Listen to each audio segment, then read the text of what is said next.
So Macedonia, to me, is the more modern of the Eastern Bloc countries that I've visited or been to. You know, they have massive shopping mall. They have they have a Burger King. They have a McDonald's, and they're really building a lot of stuff. When I was going to university in Massachusetts, I would come back to Macedonia for Christmas. And so the first Christmas I was there, there was no statues or anything. But the summer that I finished my sophomore year of college and came home, they were starting to build big statues of, Alexander the Great, and, these shopping malls, and it just looks so modern. I mean, the government building looks like a real building. It's not one of those cement, buildings that communism is known for. And so that was really cool. I think it's a lot cleaner than other countries that I had been to in that area.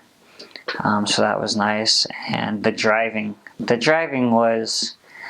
was more modern, as more rules were followed. Red lights and stop signs, I think, were followed a little bit more better than other places in that area that I'd been to. So lots of lawyers, lots of bank workers, lots of banks. Universities, I don't really know. I think there's a few universities there in the capital of Skopje. But yeah, I mean, it was pretty typical in that kind of aspect as well. So it got cold in the winter. That wasn't fun. The winds would blow pretty hard. Summers were really nice too. They weren't as hot as Uzbekistan, but they got pretty hot. They got up in the 90s and the low 100s, so that was nice. So just like Uzbekistan, there's a lot of history there. That's where Paul, went through Macedonia. There's a lot of old ruins that they've been digging up. I worked a summer internship at the U.S. Embassy there, and I was part of the public relations / social media side of that. So we were able to travel quite a bit and see different parts of Macedonia. There's a city called Bitola that was really nice. That was right. There was a nice lake, Ohrid Lake down there, and then also the town of Ohrid, which is a really big summer destination for people from Greece. I mean, from Germany, from everywhere that go down to Ohrid. It's really beautiful place. But I mean, yeah, just like Alexander the Great came through there. So that's, I think, one of the biggest things. They're in the city center. There's a massive statue of him on a horse, with his sword, pointing out that way. And then on, bridges, you have statues of lions and stuff. It's just really cool to see all those statues and everything go up. So I think it's pretty safe there. I never felt harmed or threatened. I mean, as a missionary, there's definitely parts of Skopje that you don't want to go to, where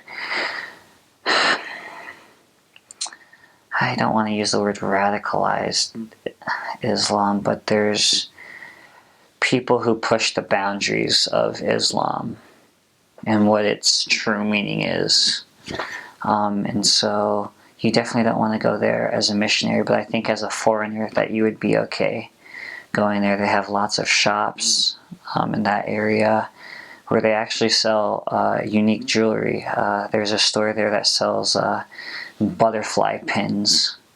And I forget what they're made out of, but they're the only place in the world that make those. So they were pretty pricey, but they were worth the buy because, I mean, they don't make them anywhere else. Transportation, yeah, is really well. Just as I was leaving there to go to the MTC, they I think they had bombed from Asia, maybe. They had double-decker buses that were going through the city. And so that was really weird to see, because you only see double-decker buses in England. That's the only place I've ever seen them. So seeing that was really cool. And they looked like they worked fine. And I mean, you know, the cars there were nice for the most part. You have like old school communist cars like a Zaporozh and a Lada, which are like the really old school ones. But I mean, you also have like modern cars, you know, Mercedes, Beamers, Audis. So